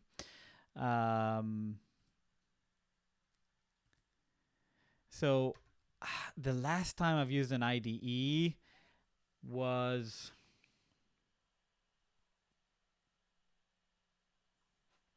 I want to say 8 years ago. Yeah, definitely something around that. And I've been using Vim exclusively for the last 5 years. And all of my workflow is in the terminal. So I use Vim and Tmux. It's not only Vim. So as you can see here, there's a split of the screen. And we have the terminal here, and then we have Vim over here. And we also have a terminal over here. What do I say about using an IDE? If it works for you, do it. It doesn't work for me. It's too slow. So not only don't I don't use an IDE, I also don't use autocomplete unless I specifically ask for an autocomplete. So for example, if I have a method here and I want to say this is type of sample, and I don't know, like authenticate, and this will accept an S, which is a string. So let's say I want to call the start method and pass in a client or something like that, right? So in most IDEs or text editor, once you hit S, it's gonna start like auto-completing for you. And I explicitly don't want that. So I'll do start, client, and then, SV or something. And then I'll do, some other method and pass this. And if I want autocomplete, then I will do like sum and then hit the control N, and it will autocomplete for me. And if I have more than one option, so let's say I do start, then you can see it kind of autocompletes a bit more. But again, this is the way I work. I don't want to say that an IDE is bad. If it works for you, then it works. But what I've seen time and time again is that people that use an IDE are counting on the IDE and not being better as engineers with being faster, not only as a faster typist, because I'm definitely not the fastest typist in the world, but they're just not. The flow of me thinking and the flow of me typing needs to be in the same pace. And if I use an IDE, the typing and like the responsiveness of the IDE is making me slower as an engineer. All right. Cool. Back to the question. Yeah. So we have sample, get name. Yeah. So we have a sample like get name. So here you're using the star reference, star pointer, which points to the sample struct. Yeah. And then this will return s.name. Okay, cool. Okay. But not only is it going to return s.name, it's going to say s.name equals, oh, this is bad. All right. So now func main, we're going to have this. And then s is going to be of sample.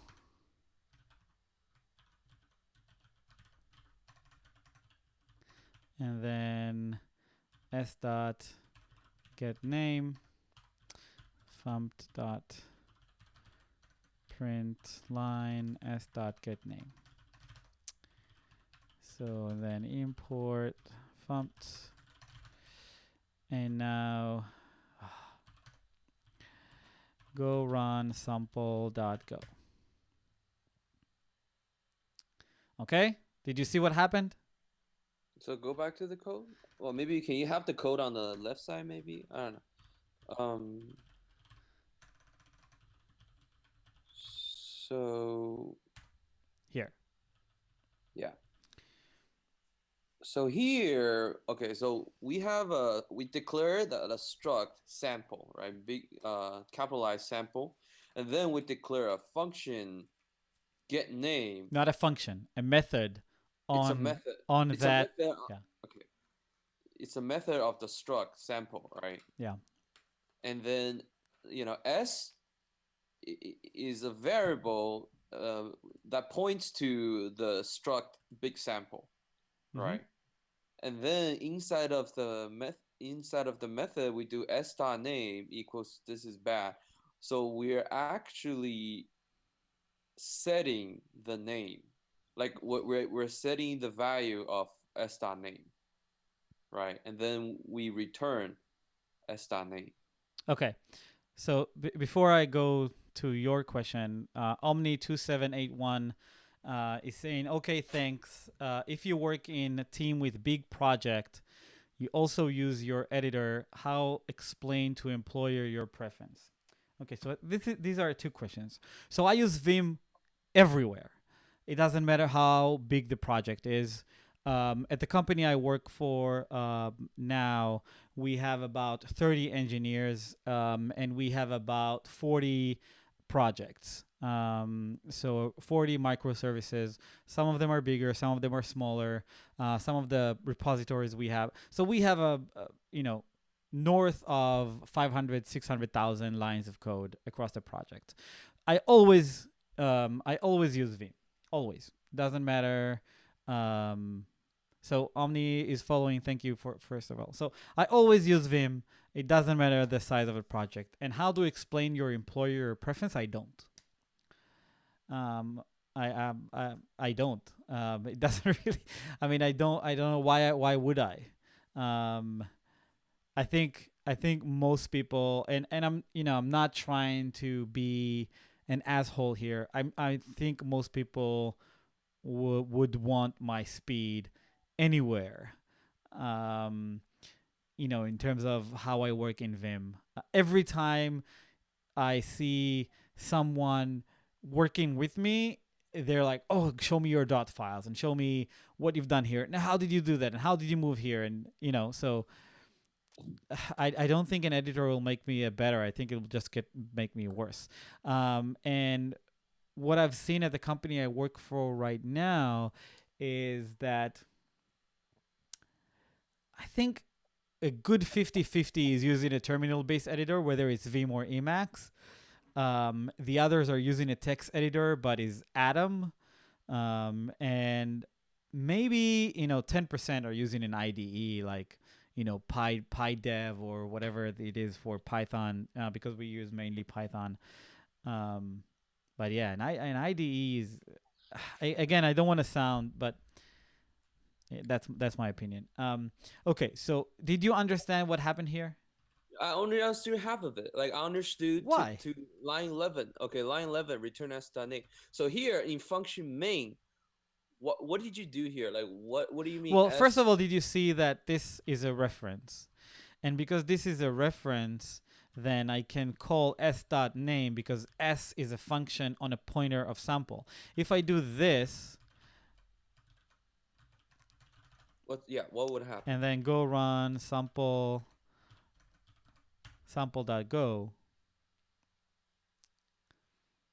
okay? So now here's what will happen. So No, I don't. this, just 1 second. And then I'll do this.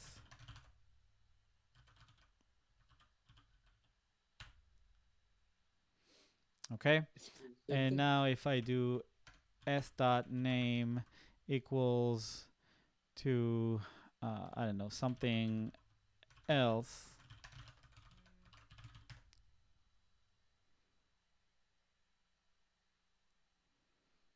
What happened? Main redeclared? What the fuck? Go run sample.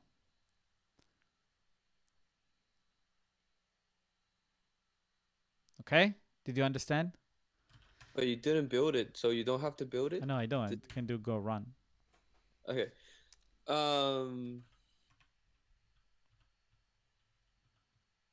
Okay. So basically, when you don't use the ampersand, it's still doing this is bad, right? Why?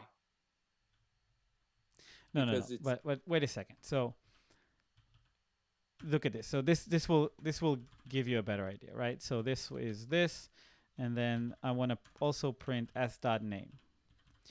This is actually a better example. So let's do go run sample.go, and you see this is bad because this is the pointer. And now if I pass in this, what's going on?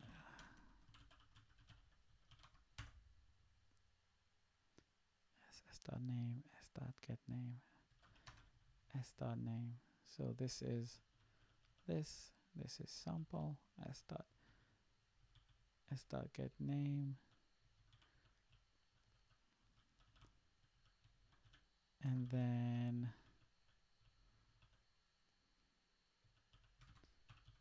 here,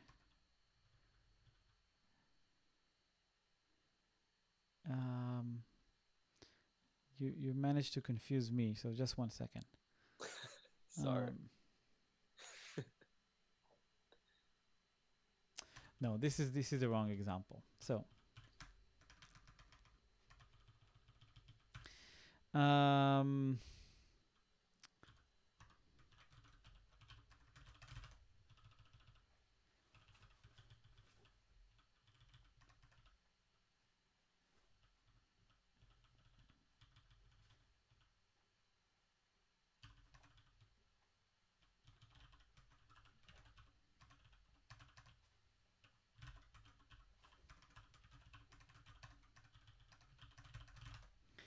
okay, so this is s.name and then set name and pass in s and then print the name here and print the name here. Okay. So now go run sample.go. Okay, so you see? So first of all, this accepts a pointer. So now because this is not a pointer, this is not an ampersand. So you can't even set it. You can't even. I can't even pass it around because it's on the wrong. So Omni2781, if you can explain why the team leader, I mean, if you can explain your last comment, it would be great because I don't understand what's your problem. Well, not your problem, but the team leader problem. All right, so you see what happened is I did s.name, right, and then this is bad. And when I pass in set name to s and then do, so this is like Ruby, right? But I can also pass in sample. And then if I pass in sample like so, and then not as a reference, you see what happens? So I get something else. Wait, slow down. So when you pass it in, when you pass in sample without without the pointer, this is by value. This is by value. Okay, so when I say s.name here, this will only mutate in the context of this method. But the main sample, the one that I passed around, is left unmutated. And this is where Go and also Java basically are different than Ruby. Right. I get. Okay. No, you don't. But let's do. go. Yeah. Okay. But my confusing point is, so go back in the function set name. Let's set it back to the pointer. So let's set a pointer, right? So my question is, here in the function main, why do we do s equals to ampersand, not star sample? Again, this is declaring. So when you say ampersand sample, then when you pass around this thing, then you need the star to say this is a pointer to sample, not actually sample. So the ampersand and the star are part so of the same. Here's the deal, right? So this is dereferencing. So let's say I want to say like this. What does that mean, dereferencing? Just 1 second. Okay. So then you see this, so now I have a pointer to s, but I have a method that accepts sample without the reference to the pointer. So then I can dereference it like so, which means pass the value of it. You see what I'm saying? So here, no. So I don't know what you're saying. You're declaring s as a pointer to sample. Yeah. I'm just okay. So I think I haven't asked my question correctly, right? I know that the star means a pointer to something else, to like an address in the memory, right? I just don't understand what the ampersand mean. Like, why can't we use the star, and why do we need to use the ampersand? Does that make sense at all? No, but I mean, you're asking the question about why do you need the star and the ampersand before you understand what are these types. So what is the by value and what is by reference? If you want to pass in an object by the reference of it, then you need the ampersand, right? So if you do s equals to sample, like so, Okay. then s will be value of sample. Value of sample. Yeah. So when you pass s What around, what does that mean? What is that? What does value of sample mean? Like define value of sample. it will be the every time you pass it, it's a new instance. Every time I pass s, it's a new instance. Yes. It's a new instance of sample. Yes. So when you do set name here, so sample here, so s here and s here are different. Because it's a new instance of a sample? Yes. So it's a different it's the same value of the object, but it's not the same object. So here's the deal, right? So this is the same. So when I do this s sample, right? Then this is the same as doing set name clone s. So clone s, right? This is the same thing as passing a cloned object. When I pass in the reference, then when I pass s, I am passing the same pointer to the same address in memory as s is here. So s here, and s here are the same object in memory, not only the same object by the value of it. Okay, no, okay, so I get it. Now I get it. The difference between value and the reference. The reference, we're talking about the address in the memory. Value, we're talking about the actual string, like one. Like, look, this is bad. That's the value, right? No, but this is not just a name, just a string. This is the entire object is being cloned around. The entire object is being cloned around. Okay. So that's when we pass in by value. So I get the difference here. Then the question is, what is the ampersand? Like, when do you use the ampersand? When I need the reference. I use the ampersand when I need the reference. So I don't use the ampersand when I don't need the reference.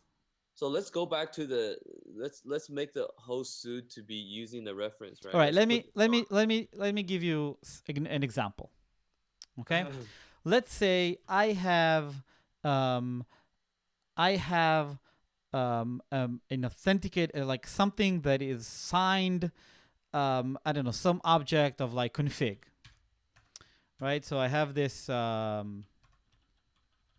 What's happening here? So let's do struct here and config.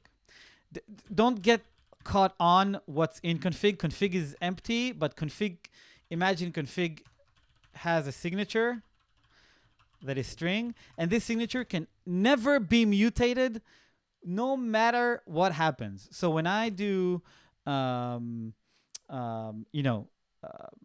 func here, I don't know, get object from S3, and then I pass in a config as a config here.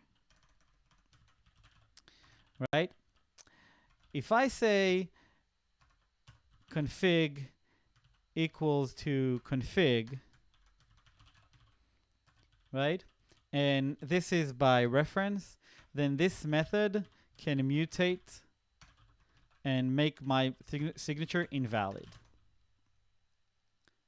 So now when I do get another object and I pass in the config, because this method mutated my config, I now have an invalid config. Okay. Now, what I want is to say, hey, use my config, but don't mutate it. Do whatever you want, right? If you need to do now config.signature here to do this, do it. But when I exit your function, I want my config to stay untouched. Okay. I see what you mean. So this means that we need to clone another object. Yeah. We need to make a clone of config, but don't touch my original config. Exactly. So Okay, when I need an object to pass around that can mutate, and I say, you own this object, you can mutate it, you can do whatever you want with it, right? Like our client that we're overloading the Jira client, right? This is your object. Do with it what you want, right? But if I don't want you, like for example, config, then all I want to do is I want to pass you the config. Cool. Like I understand this concept now. What are you, just the syntax? Well, what's your like? Right. Where's the difficulty? My confusion is, what the hell? When you need the reference, you do ampersand. When you don't need the reference, you don't do ampersand. No. Okay, when I need the reference, why not? Like sometimes I see you do config equals to star something, like a star config. So this is like so. So config is config like so. Exactly. That like okay. I'm just confused. When do I use star and when do you use like ampersand? When I declare, I use ampersand. That's what you're saying. When you declare, you use ampersand. When you declare the type, this is a type declaration, and this is a type declaration. So star is only used for type declaration? Yeah. And this is creating the new instance of that reference. And this is the type declaration saying, hey, config here is a type of reference to config, is a pointer to config.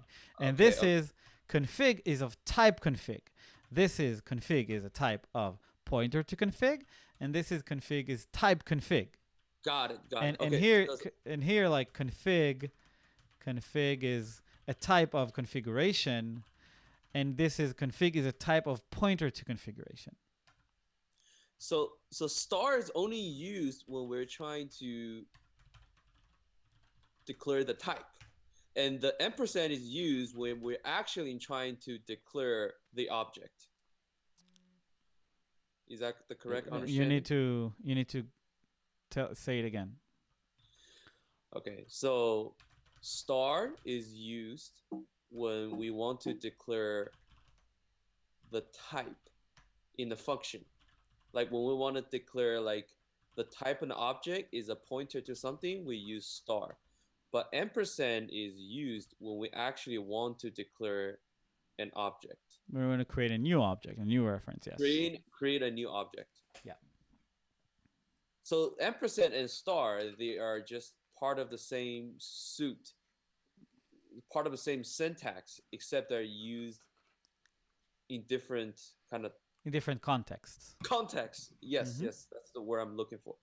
That was my confusion, because initially I thought I would use like star everywhere. No. So basically, it doesn't make sense if I declare like as column equals to star config. Like that would be invalid syntax. Well, it depends. It can be star config like so, and this means dereference my config. What does dereference mean? It means dereference means that if I say I'm passing a function like we saw before, right? So we pass a function with saying config is of type config, right? Yeah. And then what I can do is I can say, hey, new config is dereferencing config. And now new config is a new configuration, which is the value of the pointer of config. Wait, what? So we could do this too? Like, so new config So what does this mean? This line of code, what does it mean? Can you explain again? This means dereference the pointer. Get me the value of that pointer. Get me the oh, I see. So this means get me the value of config instead of the reference of the config. Mm-hmm. So this, so ampersand, and I think Kev Burns Jr. here is sharing my frustration with this explanation. Ampersand, and I'm like quoting from him, ampersand turns an instance of a variable into a pointer to that variable. I mean, this is like articulating in a way that I could not, right? So when you say x x equals to ampersand something, right? Then instead of, you are passing a pointer to that instance, right? A pointer to this variable. So x is now not this variable exactly, it's the pointer to that variable in the memory. X represents a pointer, basically. Dude, listen. Anything on the left side, and this is like programming 101, right? Anything on the left side is a variable. Anything on the right side is the value, right? So this is the variable, okay? Like, and now this is saying the variable is pointer to something. X is the variable. It's like, hey, name is Stevens. Right. Name is the variable, Stevens is the value. And now if I do this, then name is the variable, but the value of it is a pointer to Stevens. And when you say new Stevens, that maybe will get my explanation, is dereferencing the original Stevens. That means get me the value of that pointer without touching that pointer. So now if I do new Stevens dot gets it, it will be true, but the original Stevens will still not get it. Dude, you're trying to confuse me more. Dude, I understood 2/3 of it. See, the last part is where the confusing part is. I understood when you use x equals to ampersand something, but when you say new Stevens equals to star of Stevens, new Stevens is a variable, but the value of it is the original value of Stevens, but not the pointer to Stevens, right? The value is the original value of Stevens, but not the reference of Stevens. Yes, exactly. I think Stevens now gets it. Both new Stevens and Stevens now gets it. Wait. So okay, let me go back. Like, so when I do new Stevens equals to star Stevens, okay, and new Stevens is, let's say Stevens, the value of Stevens is, stupid. Okay. No. Come on. Let's be. Okay. It's confusing. It's not. It's okay. Okay, confused. We've been working together for a long time. It's, I know. Okay, but I'm still trying to understand this line of code, dude. But what I'm saying, it's not like I'm gonna explain until you get it. It's not like I'm gonna, I'm not frustrated. I'm just like, I'm trying to explain it in the best way that I can. I know. He's doing a good job, man. Like, we're almost there, man. I promise you, we're all there. New Stevens is almost there. So new Stevens equals to pointer of, like, star Stevens. Now, what is new Stevens? It's the value of Stevens. So imagine there is a function called eval of some pointer. Okay?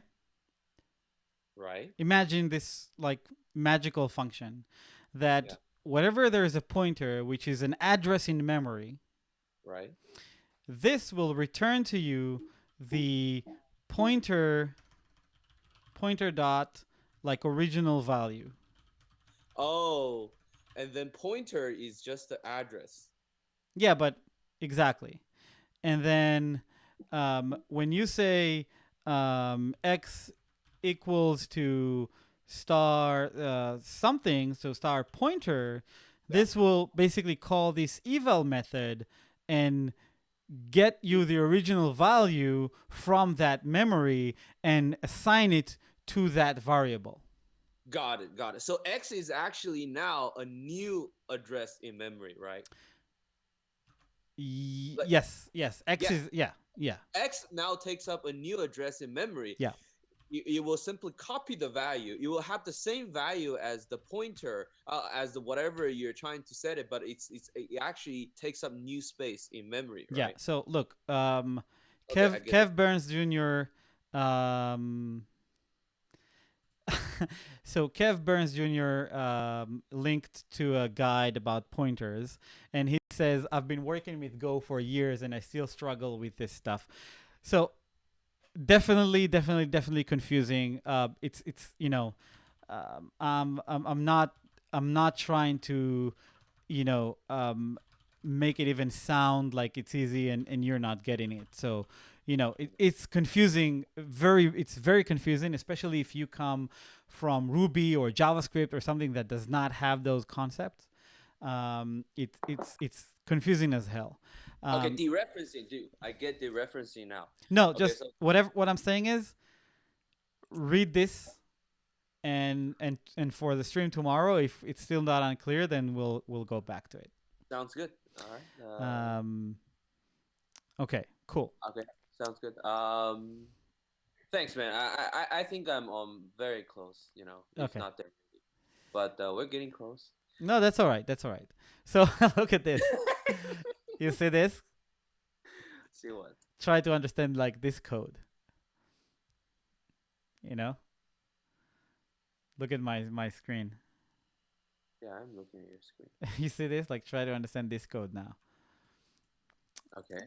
No, I'm not saying do it now. I'm saying, like, it's confusing. It's confusing. Those stars. Okay, I'm gonna read up a little bit on it tomorrow, and tomorrow on the stream, if I still have question, we can still continue. Yeah, and if you actually look at AWS SDK Golang, one of the most it's like you have to see this. Where is this? Here. This is a must read and a must watch, I guess, for people that do Golang, and it's just incredible. So look at this. So just paste the link. Yeah. So AWS SDK for Golang, and if you see here, it has types, and types will have like a string, AWS.string. Look at this. So AWS.string. Wait. So string.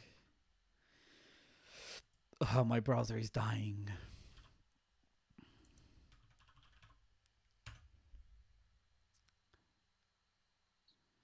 So string, you see this? Mm-hmm. AWS.string ascending. So AWS.string. Look at this. So they have a whole file for like string value. So you see the string value will return an interface and then will reflect the value of the buffer. So this code, like the AWS SDK code, is just polluted with those pointer references, values, and stuff like that. So you're not the only one that's confused.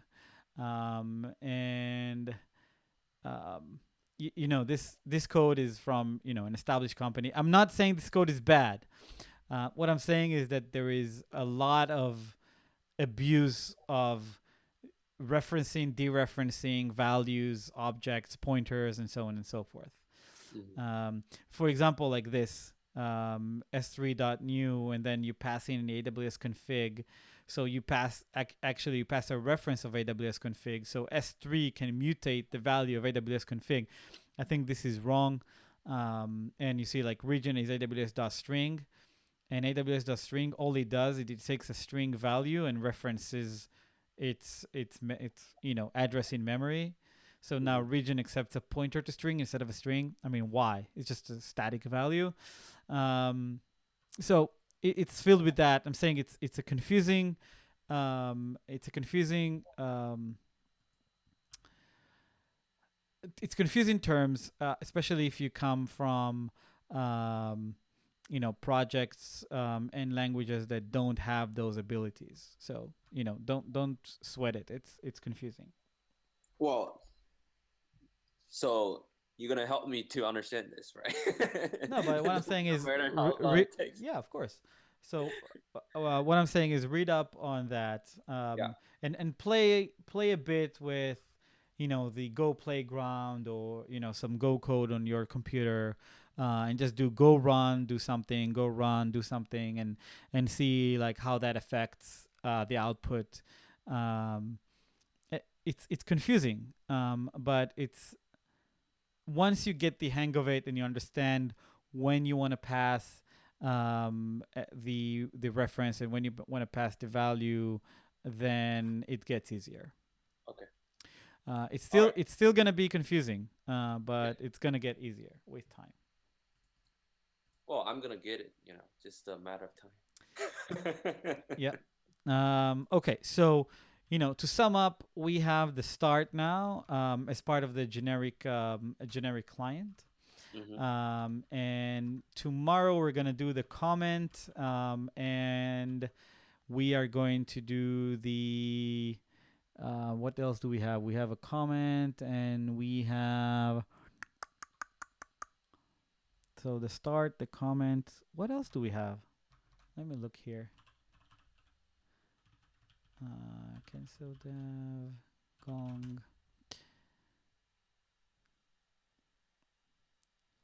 What else do we have here?